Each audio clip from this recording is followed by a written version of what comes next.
नमस्कार, स्वागत है आप सभी का अपने इस ऑनलाइन क्लास में। आज हम बात करेंगे एक नए टॉपिक पे और आज का जो अपना टॉपिक रहने वाला है वो है विद्युत धारा। तो शुरू करते हैं बिना किसी देरी के। अपना जो आज का टॉपिक है वो है विद्युत धारा, यानी कि जिसको अपने बोलते हैं इंग्लिश में इलेक्ट्रिक करंट। क्या बोलते हैं? इलेक्ट्रिक करंट बोलते हैं। ठीक है जी। अब बात यह है कि ये जो टॉपिक है ये आपके किस किस कंपटीशन के अंदर काम आने वाला है। तो ये जो टॉपिक है आपके जो थर्ड ग्रेड के जो मेरे साथी हैं जो तैयारी कर रहे हैं वो, इसके अलावा जो साथी पटवार की तैयारी कर रहे हैं, इसके अलावा जो आपके वीडियो की तैयारी कर रहे हैं, है ना, तो इनके अंदर आपके जो है ये टॉपिक जो है लगता है और यहाँ से एक या दो क्वेश्चन, मैक्सिमम 3 क्वेश्चन तक पूछे जाते हैं और कम से कम एक क्वेश्चन 100% यहाँ से पूछा जाता है। यानी एक क्वेश्चन यानी 2 अंक जो है यहाँ से आपके कम से कम होंगे, ज्यादा से ज्यादा 6 अंकों का मैटर इस चैप्टर से पूछा जाता है। तो बिल्कुल बेसिक से अपने स्टार्ट करेंगे और लास्ट तक आप इस वीडियो को जरूर देखना ताकि आपके जो 6 नंबर है अधिकतम, यानी कम से कम 2 नंबर जो है वो आपके क्लियर हो सके। तो शुरू करते हैं।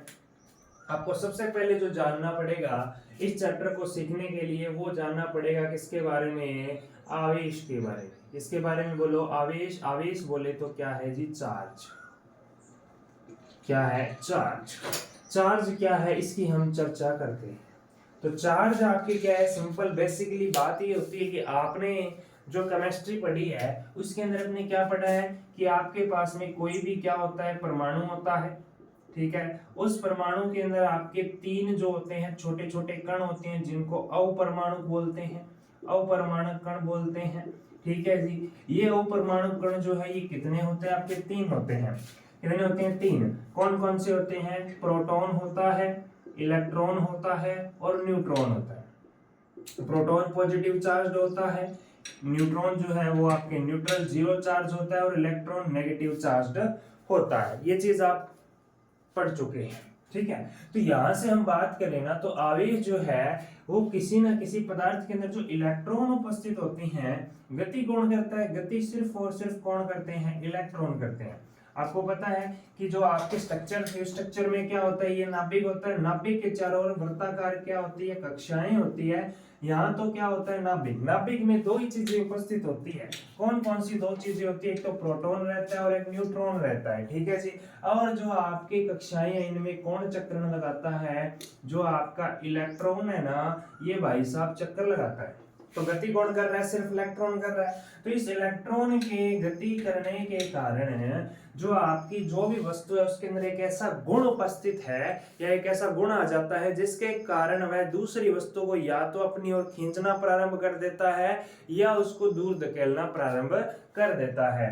कहने का मतलब इस इलेक्ट्रॉन की वजह से किसी ना किसी या जो भी आपकी वस्तु है उसके अंदर एक ऐसा गुण विद्यमान है, एक ऐसी प्रॉपर्टी है जिसके कारण वह दूसरी वस्तु को क्या करने लग जाता है? अट्रैक्ट या वो रिपेल करने लग जाता है। यानी या तो वो क्या करेगा जी?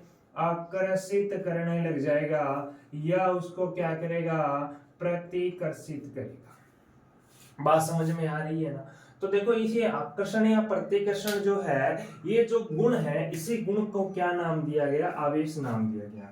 यानी किसी वस्तु का वह गुण है जिसके कारण वो क्या करता है? या तो किसी दूसरी वस्तु को आकर्षित करता है या किसी दूसरी वस्तु को प्रतिकर्षित करता है। तो याद रख सकते हैं अपने ऐसा गुण है जिसके कारण वह किसी अन्य वस्तु को आकर्षित या प्रतिकर्षित करता है, उसी गुण को हम क्या कहते हैं? उसी गुण को हम आवेश कहते हैं। ठीक है ना? ये बात आपके समझ में आ गई होगी। ठीक है जी। अब बात करें आवेश जो है ये कितने प्रकार का होता है, यानी कि इसके जो टाइप्स हैं या इसके जो आप क्या कह सकते हो जी? बोलो प्रकार कह सकते हो।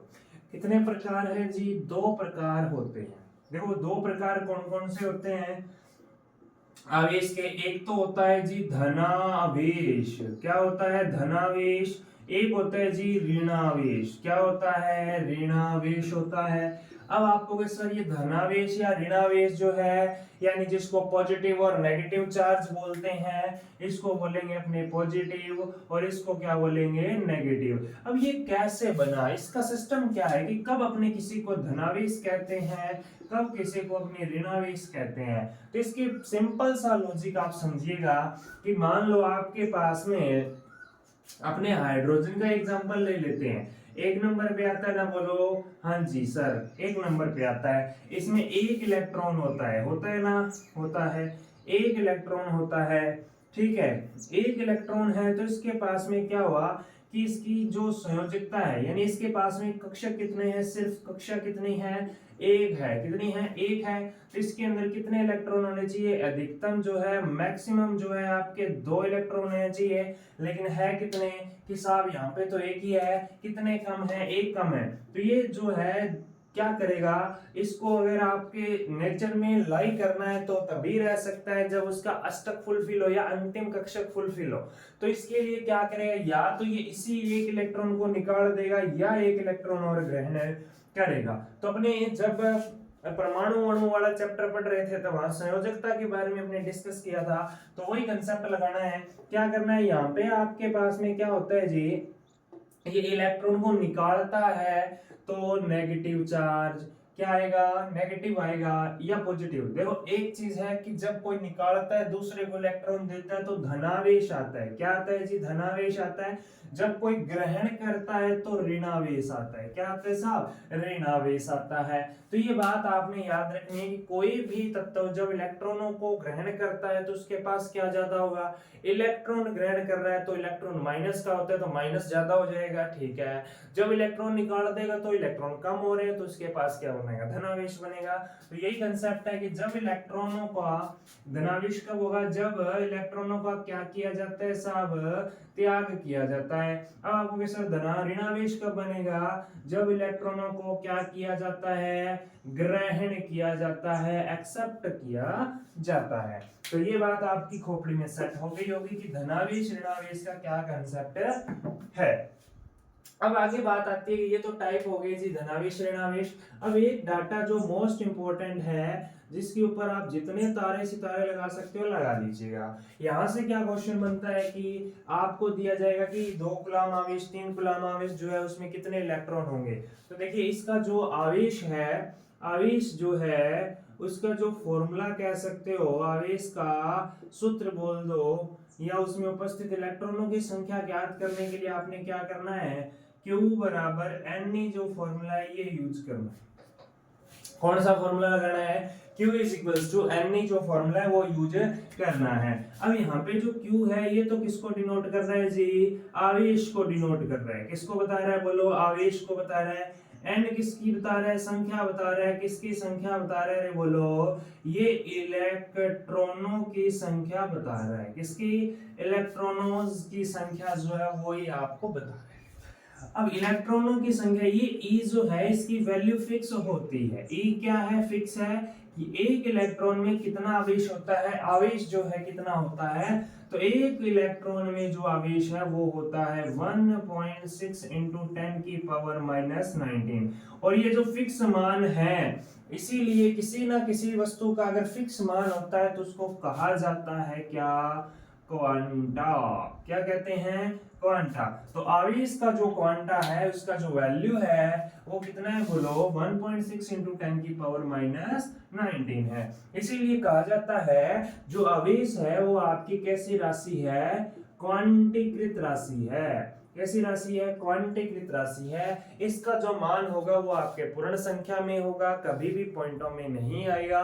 कहने का मतलब ये है कि एक इलेक्ट्रॉन, 2 इलेक्ट्रॉन, 3 इलेक्ट्रॉन ऐसे होगा, कभी भी ऐसे नहीं होगा कि आधा इलेक्ट्रॉन आ गया या 1/4 इलेक्ट्रॉन आ गया, ऐसा पॉसिबल नहीं है। ठीक है जी। इसके अलावा और क्या क्या गुण है आवेश के वो भी चर्चा कर लेते हैं। आवेश जो है, समान अगर आवेश है तो वो क्या करेगा, समान अगर आवेश है तो वो क्या करेगा जी, प्रतिकर्षित करेगा। क्या करेगा, प्रतिकर्षित करेगा।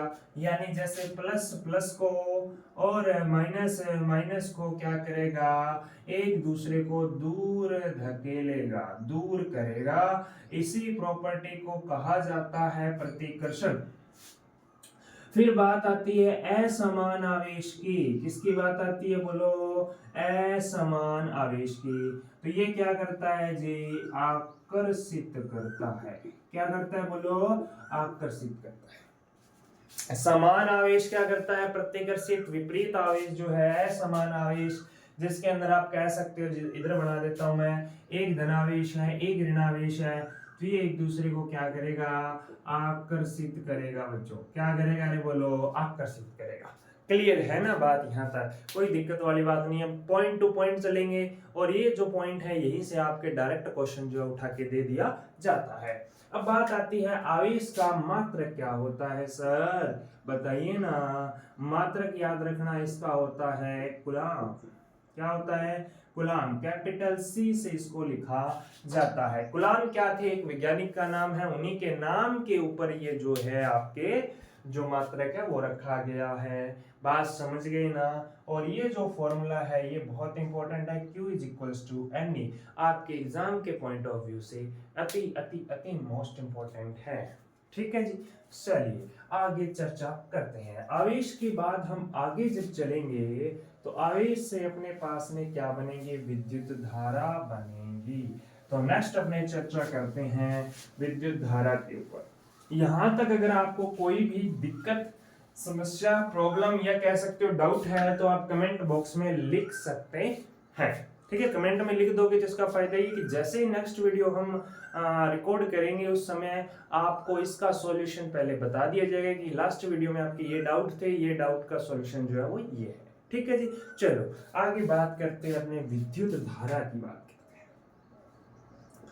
विद्युत धारा की बात करते हैं, जिसको आप लाइट बोलते हो ना कि लाइट आ गई, लाइट चलेगी, वो लाइट नहीं है, वो विद्युत धारा है। अब विद्युत धारा की अगर हम बात करें तो विद्युत धारा जो है वो क्या है, सिंपल सा आप ये कह सकते हो कि आवेशों के प्रवाह की दर है।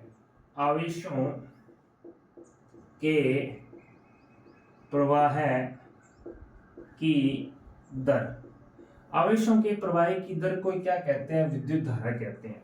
आपको ये बात थोड़ी समझ में नहीं आई, मान लो ये कोई आपकी वायर है, वायर मींस तार है, इसके अंदर कौन है, ये छोटे छोटे मैं डॉट डॉट बना रहा हूँ, ये आपके इलेक्ट्रॉन है। क्या है, इलेक्ट्रॉन भाई साहब है। चलो ई से ही लिख देता हूँ, इलेक्ट्रॉन भाई साहब। जब ये इलेक्ट्रॉन गति करते हैं, क्या करते हैं जी, इलेक्ट्रॉन क्या करेंगे, गति करेंगे कि नहीं करेंगे, बोलो। ये वायर बहुत लंबी है, ऐसे मान लो आप, है ना। तो इस तरह से वायर के अंदर जो इलेक्ट्रॉन होते हैं वो क्या करते हैं जी, गति करते हैं। इलेक्ट्रॉन क्या करते हैं, गति करते हैं, है ना। इलेक्ट्रॉन क्या करते हैं, गति करते हैं, यानी कि मोशन करते हैं। जब ये मोशन करते हैं तो इनकी जो मोशन है, यानी आवेशों की संख्या जो है, आपका जो आवेश है वो कैसे निकलता है, आपको सर आपने बता दिया NE होता है। Q बराबर क्या होता है, NE, यानी जितने इलेक्ट्रॉन जाएंगे उतना ही क्या होगा, आवेश होगा। तो ये जो परिभाषा ये कह रही है कि आपके जितना आवेश है उसके अंदर प्रवाह की दर, जब भी दर आ जाए तो डिवाइड में क्या लगता है, टाइम।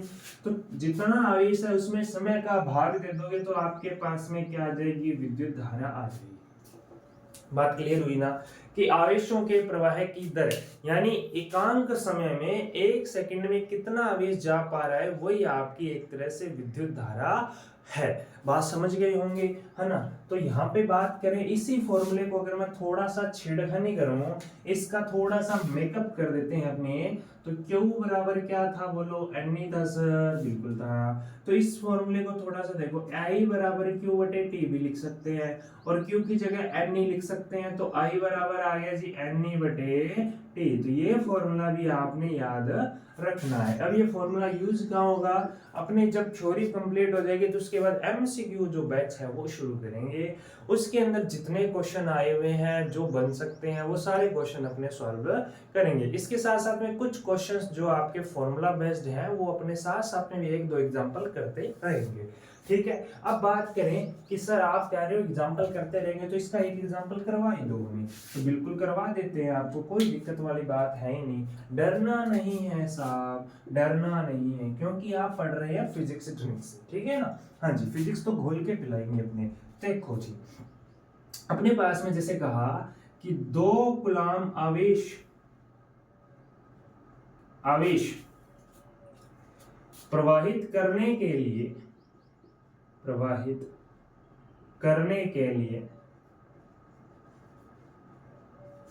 कूलम आवेश प्रवाहित करने के लिए क्वेश्चन है ये, कितने इलेक्ट्रॉनों की आवश्यकता होगी। पहला प्रश्न तो ये, कितने इलेक्ट्रॉनों की आवश्यकता होगी।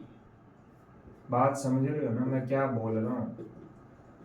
बिल्कुल सर, हम कर देंगे इस क्वेश्चन। देखो कैसे करोगे, पहले देखो दिया क्या है, 2 कूलम आवेश दिया है, यानी Q का मान दिया हुआ है 2 कूलम। मात्रक जो है बाद में सॉल्यूशन में नहीं लिखते हैं अपने। उसके बाद क्या बोला है, करने के लिए कितने इलेक्ट्रॉनों की आवश्यकता, तो आवेश का फॉर्मूला था Q बराबर m। बिल्कुल था ना, कोई दिक्कत नहीं है। Q का मान कितना रख दो, 2 रख दो। n का मान कितना निकालना है, E का मान फिक्स था, E का मान कितना था, 1.6 गुना 10 की पावर -19 था जी, यही था ना, बिल्कुल यही था। देखो फिर 1.6 गुना 10 की पावर -19 आ गया आपके पास, 2 बराबर n गुना 1.6 गुना 10 की पावर -19। अब क्या करना है जी, ये गुणा में है, इस पूरे को इधर लाओ, संख्या तो संख्या से गुणा भाग होगी, n से कुछ नहीं होगा तो भाग में ले आओ आप, कोई दिक्कत नहीं है। 2 के भाग में क्या चला गया, 1.6 गुना 10 की पावर -19 चला गया, बराबर कितना आ गया जी, n आ गया। n का ही तो मान निकालना है अपने को, संख्या ही निकालनी है इलेक्ट्रॉनों की।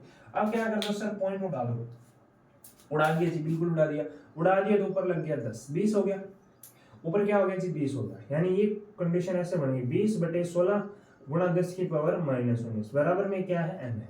अब क्या करना है, 20 में 16 का भाग दे लो, ये सीधा कट रहा है ना, 4 के पहाड़ी से ऊपर 5 आ गया, नीचे 4, 4 के 16, 4 5 20 आ गया। और गुणा में अब ये जो है आपकी पावर जो है माइनस में है, ऊपर जाएगी तो क्या आ जाएगी, प्लस में आ जाएगी, 10 की पावर 19। अब 5 में 4 का भाग करो, 5 4 एकम 4, पॉइंट लग गया आपके, ठीक है, पॉइंट लग गया तो आगे कितना आया, 1 आया, 1 में पॉइंट के बाद 10, 10 तो 2 पे जाएगा, 1.2 आ गया, 1.2 गुणा 10 की पावर 19 जो है इलेक्ट्रॉनों की आवश्यकता होगी। ये इलेक्ट्रॉनों की संख्या आ गई साहब।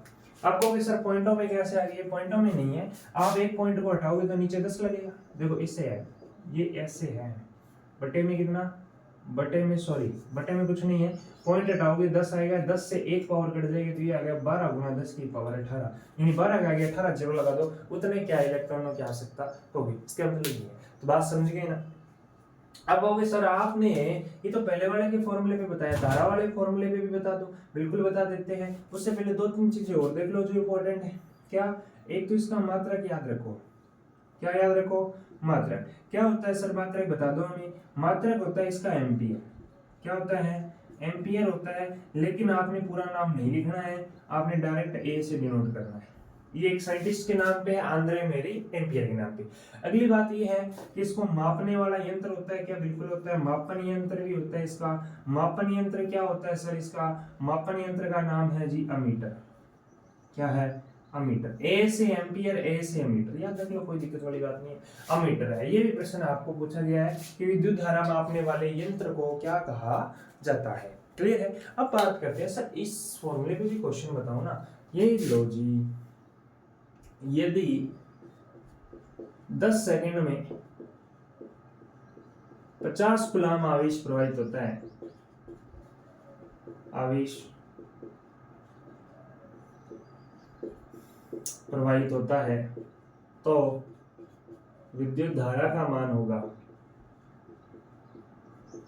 धारा का मान होगा कितना होगा रे बब्बुआ, बता दो ना।